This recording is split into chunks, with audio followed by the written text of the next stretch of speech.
Good evening and welcome back to Sports Talk ATL. I am Chase Earl, joined by Alex Lord. The Braves got back on the winning streak, won their first series of the second half after a couple of poor series against the Diamondbacks and the White Sox. They take 2 out of 3 on the road against a Milwaukee team that was playing some really good baseball. So it wasn't the prettiest series. I didn't think the Braves played their best, especially offensively. But they pitched well. Michael Soroka in game one showed some glimpses. We'll talk more about him later in the show because he ended up getting optioned, and I kind of don't know why that happened. Bryce Elder had a nice bounce back start. They lose game two. The bullpen pitched really well. We saw Daisbel Hernandez make his MLB debut and strike out the side. He's an intriguing piece we can talk about over this segment. Ozzie Albies broke out of his slump with the biggest hit in the series, sealing the game in game three. And, of course, Austin Riley was the star of the show. Outside of a poor game three, he had, 2 or 3 homers in the series. He was hitting like 400. He's the hottest player on the planet. It looks like he's going to have one of those patented great Austin Riley Julys. If you had to take one thing away from this series, what would it be? The bullpen is still an issue. And I know you just said all those things, and it did do all right. And we know, the injuries have added up. So it's about that time where, and you mentioned it before, that it could be seen as a good thing, a silver lining of all these injuries. We're going to see some of these guys, Tonkin, Hernandez, you mentioned, and other guys in high leverage situations and see what they're made of. Now I know we can't have a all-star bullpen, but I'm still just very concerned. I keep seeing people say starting pitching because Elder had a couple of stinkers. Soroka hasn't been bad by any means, but he certainly hasn't been good. This last outing was very encouraging. But it's still the bullpen for me. It's like faulty confidence. Like some of these guys go in there and they pitch well, but I just still don't trust them. Like a Ben Heller, I just don't trust him. There's like only a few guys, and 2 of them are on the IL that I really trust come October. But I understand the process of where we're at right now. These games, they do matter. But they matter for a different reason. They don't matter for wins and losses. They matter towards, figuring the team out and figuring what we're building towards in October. And the bullpen for me, I still don't trust it. They go out there and I'm on, pins and needles. Are we going to blow this? Or, we're going to get this save? And I know they're doing all right. Like they're producing, but it just seems like false. I have false confidence in them. I don't trust them. I don't trust a majority of them, at least. See, I was actually going to go the other way on that exact same topic. Like, I think given that 4 of your top guys are out, they performed about as well as they possibly could. I mean, I think they only gave up 1 run in the entire series, 1 earned run at least. Ben Heller had a couple of good outings. He's out there pitching high leverage. Listen, Ben Heller, if he's pitching the 8th inning in the playoffs, I'm going to be worried. But then again, we're talking about you got a trade deadline and you got a bunch of guys coming back. There were some discouraging news. It looks like Jesse Chavez, he's going to the 60-day IL. Hopefully he can come back in time to where he ramps up and gets in a groove because he was unbelievable for the team.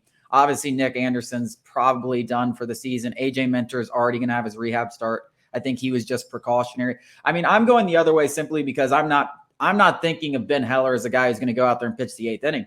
But I do think you have a guy in Ben Heller who could be on the playoff roster. Like, I think he could. And, this is the decisions that we're going to have to make. Like, we're talking about guys like Michael Tonkin and Ben Heller who have been really good for the Braves, who I don't even know if they're going to be on the roster come playoff time. And they've actually been good. They might be on a playoff roster for another team, which is that's why I look at it as a positive. I mean, Kirby Yates shut the door in game 1. He looked pretty good. So that's another one. It's like Joe Jimenez, Kirby Yates, before Nick Anderson got hurt. They were producing. They're doing well. I have no argument, in fact, against what you're saying. I really don't. It makes no sense why. I just don't trust them for whatever reason. It could be the name. It could be the track record. Whatever it might be, Kirby Yates has been injured and he's finally looked like himself. I still don't trust it. I just don't know why I don't trust these guys. I just don't trust them. I don't have a reasonable argument for it. It's just a gut feeling. I just don't trust them. And I'm not saying I'm not projecting them to be those high leverage guys in the postseason, but starters get in trouble, you're pulling them in October. It doesn't matter. Max Fried, Spencer Strider, they have a little bit longer of a leash than some other guys like Bryce Elder. Bryce Elder gets in trouble in October. He's getting yanked. And then you put Ben Heller in there, and it's just it makes me queasy. I don't like the idea. But that's the thing. I don't even think Ben Heller, if you make a trade, which I still think they're going to make a trade for at least one bullpen arm, if not multiple. I mean, as long as AJ Minter and let's say Jesse Chavez, I don't even know if Ben Heller's on this roster. And if he is, he's probably a garbage time guy alongside Michael Tonkin that you're really only throwing if you're down 5-1 in the third inning or something like that, which that's still important because especially with this offense, you have a chance to win. You want to have a guy, but I think those guys can handle that role. And then I think you get into the middle relief like Joe Jimenez and Kirby Yates. Like, yes, I don't do I trust them as much as I trust AJ Minter or Rafael Iglesias? But this is what bullpens are. Like, not everyone's going to be trotting out there and be an all-star and have like Joe Jimenez has been one of the best relievers in baseball for going on 2 months now. And we can say I don't trust him, but he had good peripherals last year. He's got good peripherals this year. Like, yes, there were some shaky moments at the beginning, but you got to think he was coming off the whole back injury. His velocity was down. Ever since his velocity's climbed up to 96, 97, 95, he's been a really good reliever. Like, and we're talking about that guy in middle relief. So I have some confidence in this group a lot, especially since I think they're going to add. So yes, maybe if they don't add anything, and especially if a guy goes down, like if AJ Minter isn't available for the playoffs and we don't add anything, okay, now I'm in trouble. Now I'm scared. I still think I would love it. I think a lot of these concerns would be eased. Might screw the 2 reliever thing because I'm fine with the middle relievers. If you go get a closer and you can push everyone down, now you feel very confident. Or even if it's maybe not a closer, but a setup man, even like a very good guy that you can add.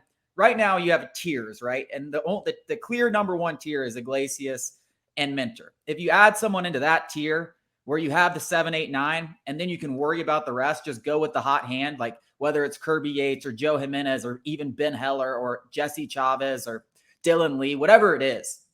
For those middle innings, just go with the hot hands because we have enough of those middle guys. So that's why when we talk about these bullpen things, I'm always thinking just add one really good guy because if you add 2 mediocre guys, it's just kind of like you're just adding to what we already have. Like we have enough quantity. I'm looking for the quality.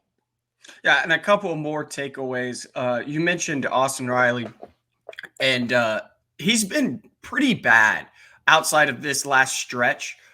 Bad is, relative. He's been above average. He's been above league average in terms of, run producing. But for his self, he's been below average, like below his average significantly.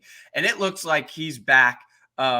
Which is crazy because it's just everything follows regression because then you got guys like Orlando Arcia, Eddie Rosario, Marcell Ozuna. They've been slumping the past month and everything regresses to the mean. And Austin Riley is about to go back and be one of the most feared hitters in baseball, which just gives this lineup another guy that could just, you just see it. He's on fire. And he carried the offense pretty much. Last July, he had almost a 1,400 OPS. I wrote something immediately after he had those 2 home runs in the series prior.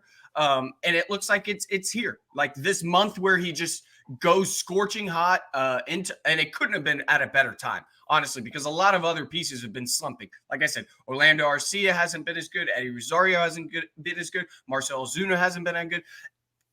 A lot of those, though, Ozuna's still hitting the ball hard. He's getting unlucky. I've seen a lot of people crapping on Ozuna again, and I'm like, dude, he almost hit like 3 balls out of the park. Like he's hit some hard balls. Like I think he'll come back and be just fine. Rosario worries me a little, but then Rosario, that's just who Rosario is. Like he's been he's like the streakiest hitter of all time. Like he goes from like 700 to 850 OPSs over like weak stretches because he gets scorching hot. And that's what baseball is. Outside of Ronald Acuna, like everyone on this team is going to have hot and cold stretches. Like Matt Olson, Austin Riley, as good as Ozzy Albies was having a little bit of a cold streak home run department, and then he hit the biggest hit of the series. Yeah, so people want to overreact. But yeah, I think you look up at the end of the year, that's the thing about Austin Riley because he's. What about our predictions? Austin Riley, 40 home runs. Yeah, I think he's looking good. I think he's at 37, on pace for 37 now or something ridiculous. So I mean, you really got a chance here for a lot of guys to come close to 40. I mean, Ozzy Albies is right there. Ronald Acuna is right there. Austin Riley's right there. Obviously, Matt Olson should almost certainly get there, already at 32. And you got 4 legitimate 40 home run threats on this team. So the power's never been an issue. There's going to be stretches. I think this is one of those lulls of the offense that you see, but eventually they're going to break out. And if you just did it by position because of the backstop duo the Braves had, they'll have another one. Sean Murphy and Travis d'Arnaud will certainly combine for 40 home runs. I mean, this guy is amazing. The fact that he plays 2 times every week and seemingly comes up with big hits. I mean, he's slowly but surely. I've always liked him, but he's become one of my favorite Braves because it just the re-signing and just wanting to be here and like taking the lesser role and all that stuff. It's very encouraging. Coming up after the break, we're going to talk about some Braves roster moves. They made a ton after the series with the Brewers.